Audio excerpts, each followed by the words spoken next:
talk a lot about democracy, I was chosen to be your guest of honor. I still remain suspicious that this could be a trial, that I have been lured here in order to be put on trial. Recently, I've been reading a book about Russia during Stalin's time. Trials were usually done in absentia. So in order to avoid that, I had to come in person so that I'm not tried in absentia. Dear friends, I hope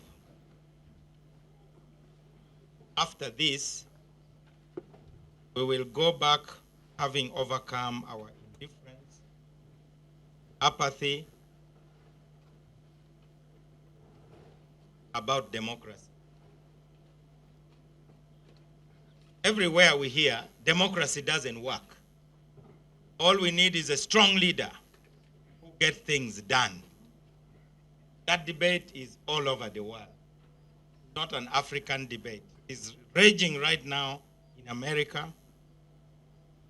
It has been raging in Europe, and definitely in the UK, that of late has the record in changing leaders very quickly.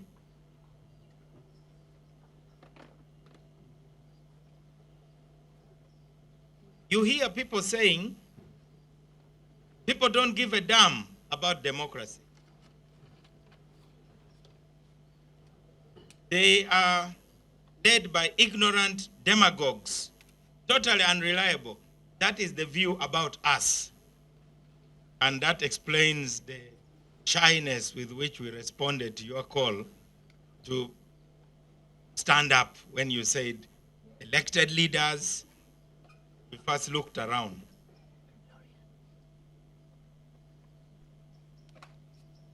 I do believe that citizens think we are depraved, that we are selfish, that we only support our own interests.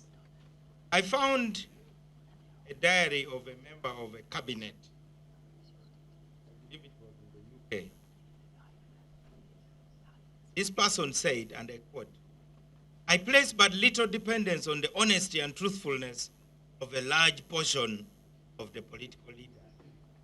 The majority of them are small lights, mentally weak, and wholly unfit to be leaders. Some are vulgar demagogues. Some are men of wealth who have purchased their position. Some are men of narrow intellect, limited comprehension, and low partisan prejudice." These are the sentiments that Electionville is supposed to respond to. One of the greatest political scientists, Walter Lippmann, who I'm sure many of you have found,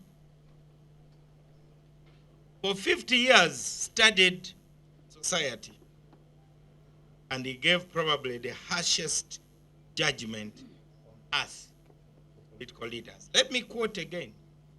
"With exceptions so rare that they are regarded as miracles and freaks of nature, successful democratic politicians are insecure and intimidated men. They advance politically only as they placate, appease, bribe, seduce, bamboozle, or otherwise manage to manipulate the demanding and threatening elements in their constituencies. The decisive consideration is not whether the proposition is good, but whether it is popular. Not whether it will work well and prove itself, but whether the active, talking constituents like it immediately." This was several decades ago. Now you can imagine if Walter Lippmann lived in the era of TikTok, Twitter, Facebook, name it. But I have come here to cheer you on, those of you who are in this struggle to promote democracy. There is some good in democracy. There is some good in the leaders who are elected, And there's some good in the institutions upon which democratic practices are built. And those good things are worth fighting for. That is really my main message. I don't think successful politicians or all successful politicians are insecure. But I will also not underestimate the complexities of being a political leader. These generalized attacks on leaders and democratic institutions obscure noble acts by certain political leaders at critical times. I do believe that what is lacking is the public's appreciation of the art of politics, particularly the nature and necessity for compromise and balance. Whatever many of us are doing, we are committed to two things: to keep the country united behind an agenda which serves all citizens, and secondly, to make sure that government works. Many times, it is the elected officials who go into offices and then make sure the government does nothing. In America, they can do it through what they call filibuster.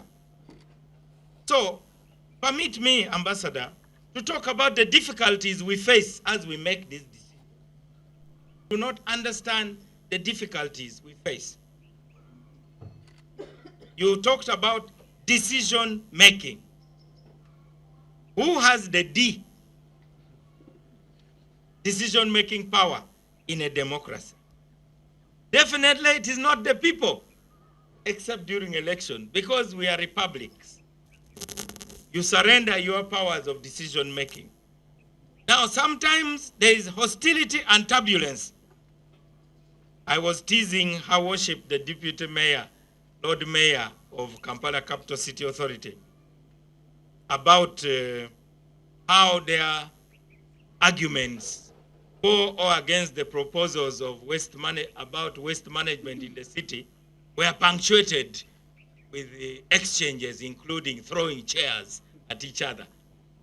This is what, because democracy is about human beings, and human beings have emotions and sentiments.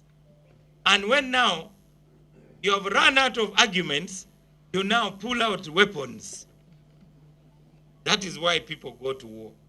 So permit me to outline three pressures that we face as we make this decision.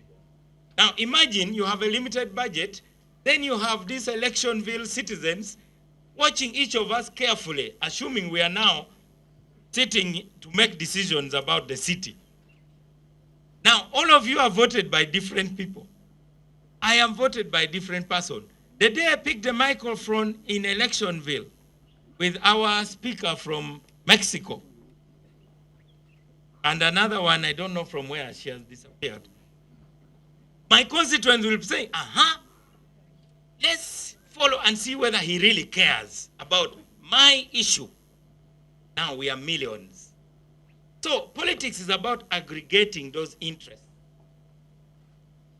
So the first pressure, the public don't understand.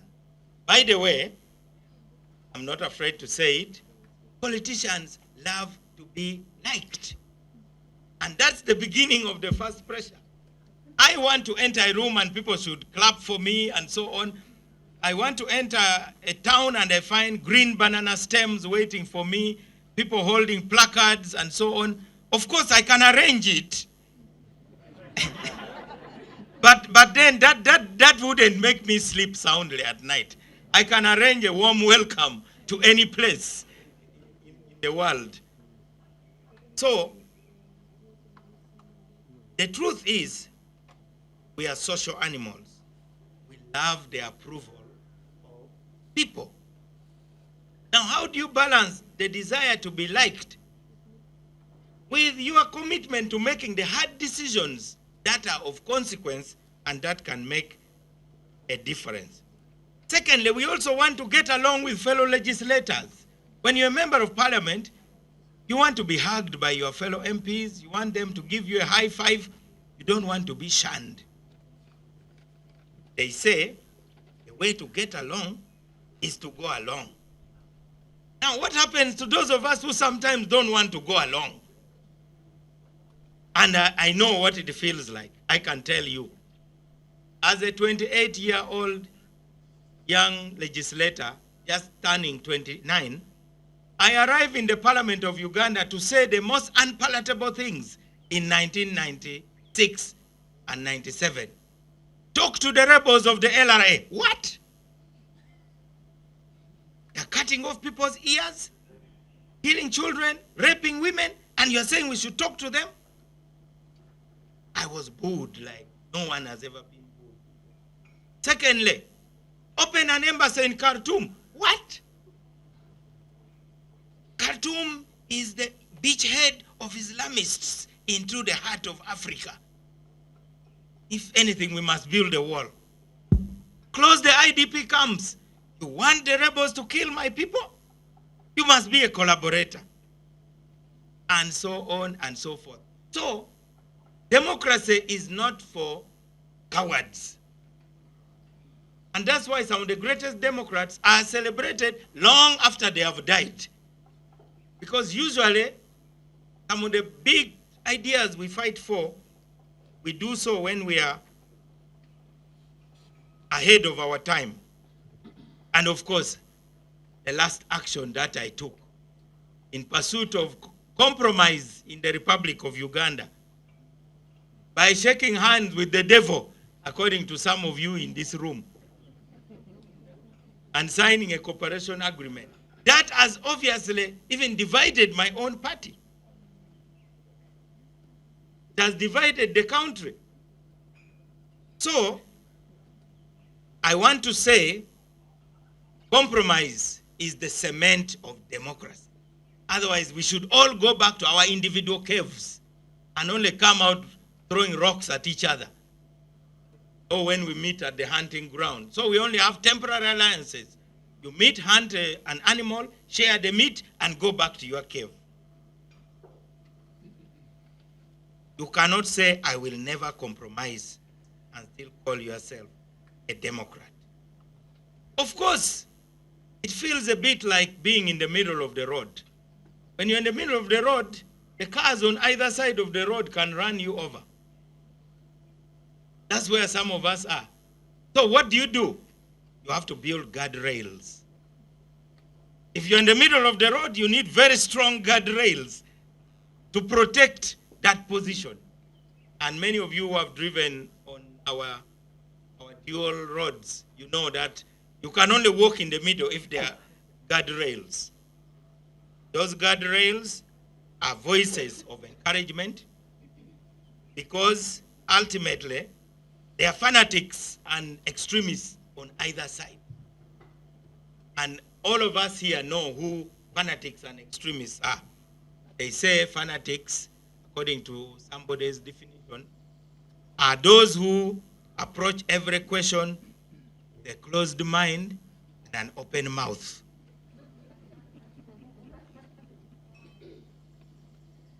So let me conclude. The price of standing for principle. Sometimes you must stand for principle. I was in that parliament when term limits were removed. We argued and argued and argued, and we could not convince anybody. The majority simply said, no, we have a great leader. We cannot sabotage the great opportunity this blessed republic has. What about conscience? Your conscience may direct you to once in a while take a rigid stand. But again, your intellect tells you that a bad law is better than no law. For instance, I would want 5 things out of the priorities for the citizens of Electionville. But should I now mobilize and make sure the budget is not passed? as happened in Kenya, or do I find compromise? Next, we desire to be re-elected. The first pressure is the desire to be liked. The second one, we all want to be re-elected. Is there anybody who is an elected official who does not want to be elected? I definitely would want to continue being in a lofty position. At least if you are honest. Because defeat is a big setback. For those of us who have lost elections, we know, because a defeat is a setback for you, your party, your family, your friends who have contributed to your campaign, and the happiness and the security of your family may depend on your electoral choice. So that is the other pressure as we make decisions. Otherwise, we should now have AI legislate, because they have no emotions, they have no families, they don't need allowances even, they don't need cars, in fact, they'll sleep in the parliamentary chamber and then make decisions. So, why then do we expect that individual politicians will sacrifice all for the national good? I think it is an unreasonable expectation. So, citizens should realize that those pressures require balance. Many politicians think they will serve, they will be thanked, then they retire. In my experience, very few politicians retire happy. Name one. Some are sent into retirement, then they fight to come back. It's happening right now in the United States of America. So, does submitting to the practical, what we call the art of the possible, means that you're a political coward? It doesn't, because government must work. Of course, the cynical people say that sometimes you must rise above your principles in order to survive. Lastly, and this is the most significant pressure,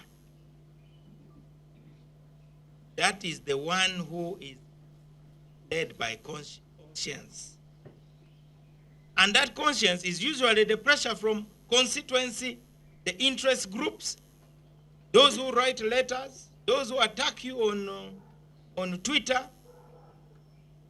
So you have a choice. Do you satisfy those people or do you defy them?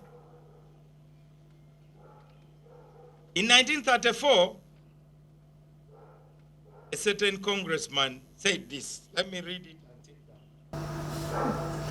He was called John Stephen McGratty of California. One of his constituents was pestering him about some issue.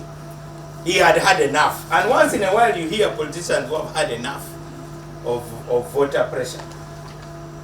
So he wrote this stinging letter, which is of course maybe not the wisest. I quote, "One of the countless drawbacks of being in Congress is that I'm compelled to receive impertinent letters from a jackass like you, in which you say I promised to have the Sierra Madre Mountains reforested, and I've been in Congress 2 months and I haven't done it. Will you please take 2 running jumps and go to hell?" Sometimes we all have enough. I need to check that out. Once in a while, you reach that point. It doesn't matter whether you are the president, whether you just get enough. I urge you to go to YouTube and read the resignation speeches of British prime ministers. Particularly the one of Theresa May. You know, here you are thinking that you should be receiving adulation from adoring citizens. And then they tell you, you are not any good. The good thing is that most of us are reasonable enough not to yield to that. People will always demand all sorts of things. So, as the Minister of Justice and Constitutional Affairs, I urge all of us to make democracy fun the way it is here. Elections in Uganda are such a stress factor that it is almost a season of mourning. Everything else stops. In some countries, we can hardly notice that there has been an election.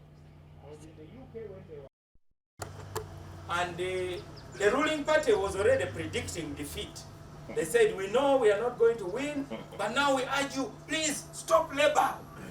Do everything. Then the Prime Minister, Rishi Sunak, said, tactical voting, tactical voting. Our party is weak. Vote for the other one. But for God's sake, don't vote for the other one. In some democracies, people believe that all the devils are in one party and all the angels are in their party. So if I stand up to speak for my party, I say, we are all here angels, right? Right. And the devils are all in that address, right? Right. Okay, let's go to war. And you then build a nation. That kind of. I do believe that while we are having all these pressures that it should ignore are also there. Then there are pressures that we cannot afford to ignore. Because ultimately, you need to be where you can make a difference. So all of you citizens of Electionville, you have to decide for yourselves. Sometimes you have to go against your party to do something. In 1996, my party decided that we should not participate in the parliamentary election. My party president, Dr. Paul Kawanga Semogere, having lost the presidential elections, called the press and said, the election has been rigged.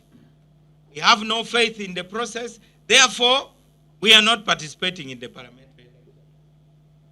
That is how very distinguished men and women of the Democratic Party who were faithful to the party position stepped out of stage. People like Damiano Lubega of Rubaga South. That's how Ken Luchamuzi came to be an MP. That is how eventually Katolu Bwama, now a professional comedian, may God rest his soul in peace, ended up in parliament. Some of us defied the party position. So were we right or were we wrong? I believe I was right. Of course, we were condemned that we are sanitizing a dictatorship. But we needed to be in parliament to talk about our people who are dying in the camps, to talk about solutions to the war. So ultimately, citizens of Electionville expect that each of us will strike a balance between our conscience, pressures and desires to stay in office, but also the practical considerations that we should make government work for our people. Thank you very much, Ambassador. People also don't believe that those they elect serve them, which is a much bigger problem than even what happens on election day. Many people don't have knowledge about exercising their rights, so voter education needs to be enhanced. The Electoral Commission has very little money to educate voters. So I would say from a scale of 1 to 10, I think our state of democracy is at 5, which is not satisfactory. We deserve better. I think the pressure of citizens should change, because all the people who are putting pressure, either through civil society and so on, they are just attacking the president. So as a result, you are missing the opportunity. I start with 1 billion has been voted for every district for roads. How many of you have even gone to your district council to know which are the priority areas? Your councillors. Because your front line must be where you are. But most people are just hitting at State House. So you go on Twitter with a recording and they attack the president, attack the government, attack ministers, and then we tell you, but the range of your weapon cannot reach there really. Why don't you start with where you are? So the democracy is beyond voting. It is also about how your leaders respond to your day-to-day concerns. You must know Uganda's history. We have had a problem of militarism. We have to find a way of removing the gun from our politics. And the only way to remove the gun is by people feeling safe even when they are not in power. So in Uganda, there's a very high cost to losing power. That's why those who are incumbents don't want to leave. And why don't they want to leave? Because those who are challenging them keep threatening them, threatening their families, telling them, wait, when we take over, you are going to see us. That toxic environment has got to be dealt with through dialogue. So the solution is a national dialogue for everybody who is in power to realize that they will not be victimized even when they are out of power. You said you took a stand. It's very good because we have changed the narratives. Are you not hearing those who are very radical against dialogue now saying they believe in dialogue? Have you not heard those who were saying they cannot talk to President Museveni and the NRM now say we can talk to the NRM? So by taking a strong stand for a third way, we are marginalizing the extremists. And mark you, extremists are not only in the opposition, they are also in the NRM. That group which says Muzei Tova Komein, those are the extremist radicals of NRM. And then the extremists of the opposition are those I call regime change fundamentalists.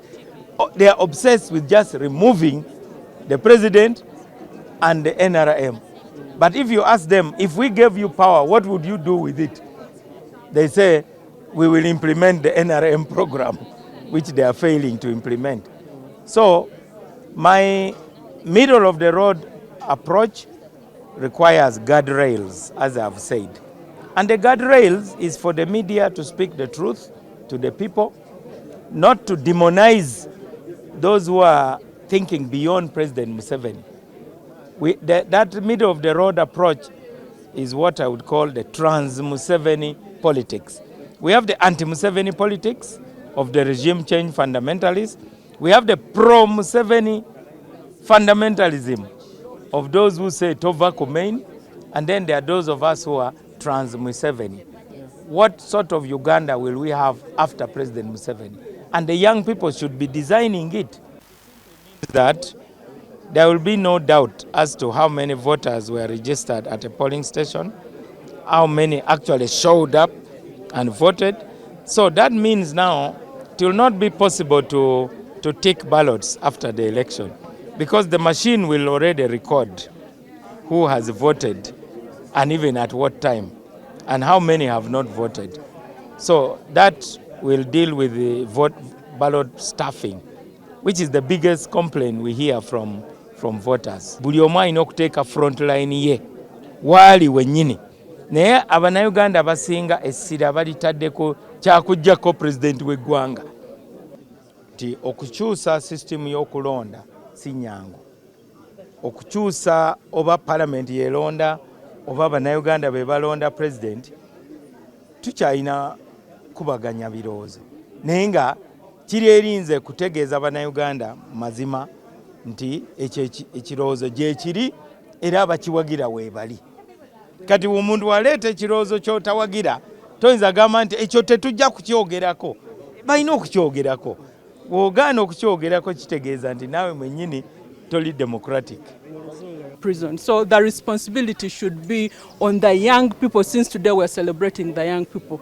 That percentage we are talking about of them being 73%, what exactly are they using it for?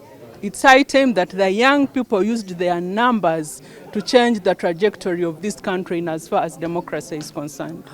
Because they are the young people and they have the numbers, let them not be intimidated by police. They should use their numbers to fight for their rights.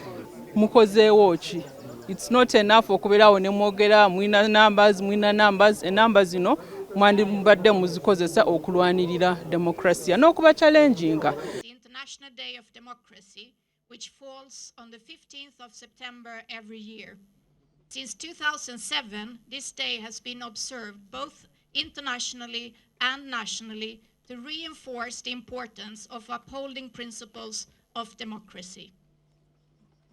And some of you already know, and you have been here before, the Embassy of Sweden and together with the EU delegation have a tradition of jointly organizing an annual event to provide a platform for stakeholders, including right holders, duty bearers, and development partners, to discuss both challenges and opportunities for democracy in Uganda. Today, we will deliberate on a topic called the role of elected leaders in decision-making and service delivery, Electionville. And we are very excited about this event, and for several reasons. So let me mention just a few. And the first one, and maybe the most obvious, is that unlike previous events where we have held good dialogues, good discussion, here you are all invited here to play a game. Yes, a game, and it's called Electionville. It's an interactive game that was developed by the Swedish Institute in partnership with our facilitator Max, who is here. And it explores the reality of what it takes to run a local government as elected leaders. So today, we will not only have a dialogue, but we will also take on the challenging role of being decision makers on budget allocations and service delivery in Electionville, which is these days now a part of Uganda. So I encourage you to be open-minded and actively participate in today's event when you are called upon.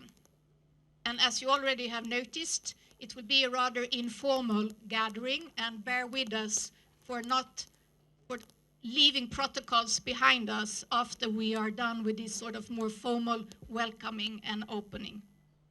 The second reason why we're very excited here is because amongst us here, if you haven't already noticed over coffee break, we have very many intelligent, passionate, and vibrant young people. And I know we have already sort of waved our hands for different categories, but let's do one more. Young people, where are you? Now this is a tricky one because I instinctively want to also wave. Yes, it's in your mind, huh? But then I read here it's below the age of 30, and maybe I have to take down my hand again, but still. And the statistics from the recently concluded national census showed us that 73% of Uganda's population is below the age of 30. It's quite an, what do you say? It's quite an astonishing number to actually even think about. And engaging with young people is, of course, not only essential, but also the right way to go for the future of democracy in this country. And today at this event, young people will be at the forefront of decision-making in Electionville. Thirdly, we think that the topic is rather timely, and I think no one here is not aware of that we have an election coming up in Uganda. And a few months ago, Afrobarometer, supported by Sweden and I think maybe EU and many others, released a study that showed that a majority of Ugandans expressed dissatisfaction with their elected officials. 75% of the respondents stated that their district councillors do not listen to the concerns of ordinary people. And an even higher percentage, 85%, felt that members of parliament, once elected, ignore their grievances.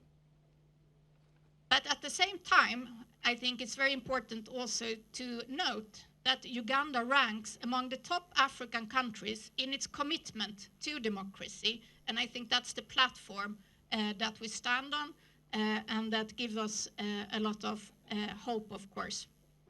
So we hope that this event should provide an opportunity for current and prospective leaders to reflect on these perspectives. And we're also very grateful that we have Francis Kibirigi and Angela Nakasuja from Afrobarometer to present some of these findings before we enter into the game and the playing.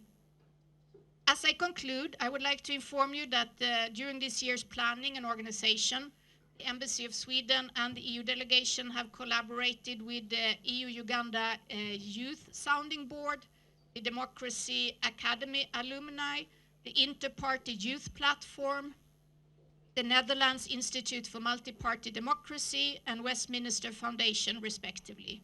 And with the assistance of these institutions, we have, I think, 21 young people from diverse political backgrounds that are ready soon to play the game with our support. And we, of course, thank you all for your participation and your engagement so far. And we're also, of course, happy to have Max Valentine, the inventor of Electionville, here to take us through today, together with our moderator, and also a thank to Swedish Institute who have been supporting us in making this event feasible. And lastly, I would like to assure you about Sweden's continued support to democratic processes in Uganda. Open democratic societies are prerequisite for creating and guaranteeing peace and freedom. I look forward, of course, to today's discussion, but most of all, I'm also very honored to invite our minister and youth and civil society and politician. I'm sure I forgot some hats, but mainly, of course, here in the capacity as Minister of Justice and Constitutional Affairs. So please, Minister, I invite you to say a few words to open today's event. It's a role game of elected leaders in decision making and service delivery for a few hours. So, ladies and gentlemen, it is indeed a great pleasure for me to take part in this event today and to have this opportunity to say a few words at the end of this very interesting discussion to mark the International Day of Democracy 2024. I think we have a really fine tradition here, because it is a tradition. We meet here at this time of the year in the Swedish ambassador's residence. And it's the third time that I participate. It also reminds me that time flies. Starting fourth time. Supporting democracy worldwide is really a priority for the European Union. Democracy remains the only system of governance in which people can fully realize their human rights, and it is a determining factor for development and long-term stability. The European Union has been supporting democratization and fundamental freedoms in Uganda by encouraging broad participation in political decision-making and local ownerships of sectors that are key for sustainable development. We have been working with a wide range of partners, including grassroots organizations, electoral bodies, political parties, parliament, and media, with a particular attention in facilitating the involvement of women and youth in civic and political life. And so I am very encouraged to have heard the impressive contributions from the young women and men in the event today.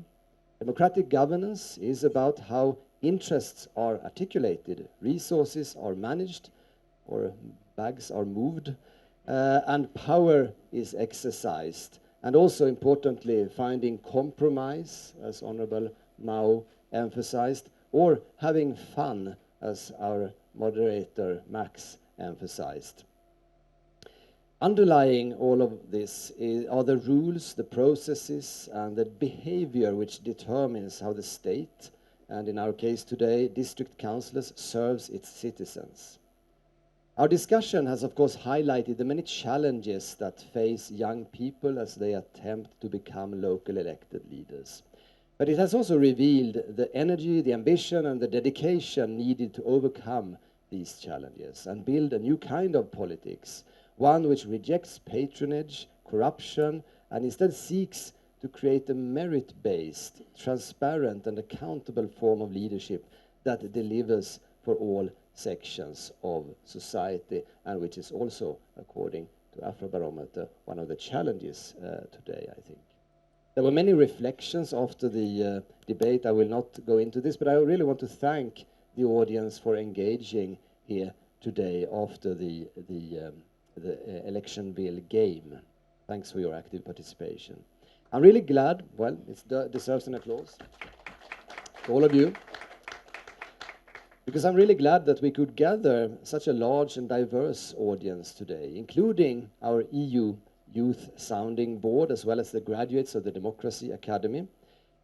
I believe that with the creation of youth sounding boards at the global and at national levels, I do want to believe that the EU action becomes more participatory, relevant and effective for young people on issues including development, climate action, digital transformation, gender equality and governance.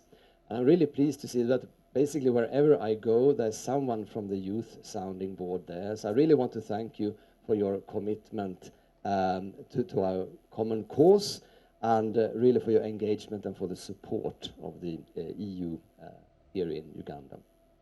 Ladies and gentlemen, as we celebrate the International Day of Democracy, we are reminded that democracy cannot be taken for granted and requires continuous attention. This year, nearly half of the world's population, across more than 70 countries, will have the opportunity to elect their representatives. This is a kind of a super election year this year. And those elections are or have been taking place in a context of global democratic backsliding, with, I think Honorable Mao mentioned this as well, with half of all countries surveyed in recent reports experiencing democratic declines, and all regions showing eroding respect for basic rights, including freedom of expression and assembly. This is nothing unique to Africa, this is nothing unique to the United States and the European Union. It seems to be everywhere. While some of these elections are being held in open environments, many others are taking place under despotic regimes or amidst war and conflict. The integrity of all elections is increasingly under threat, with new technologies manipulating public opinion, increasing hate speech, misinformation, and disinformation. At the same time, in many parts of the world, there is evidence of increased political participation, which is very positive. Organizations and movements such as electoral management bodies, we have them here today, anti-corruption agencies and rights institutions are acting as important checks and balances, helping to prevent abuses of power and to reduce corruption. Ladies and gentlemen, as you can see, the work of building, sustaining, and improving a democracy is never done. And of course, this is true here in Uganda as well. The energy from young people that we have here today is an encouraging sign of the vigor and innovation needed to chart the path forward for Ugandan democracy for generations to come.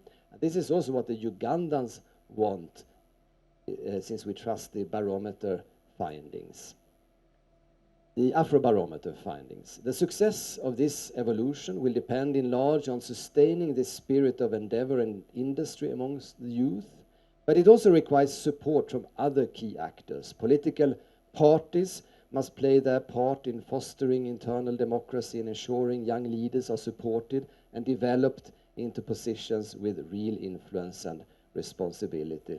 I look now with an encouraging smile at Honorable Mao. The government of Uganda, through institutions like Parliament, the Electoral Commission, the Human Rights Commission, also has a vital role to play in providing spaces and resources for youth leadership to develop. And I look again at Minister Mao with his many roles here.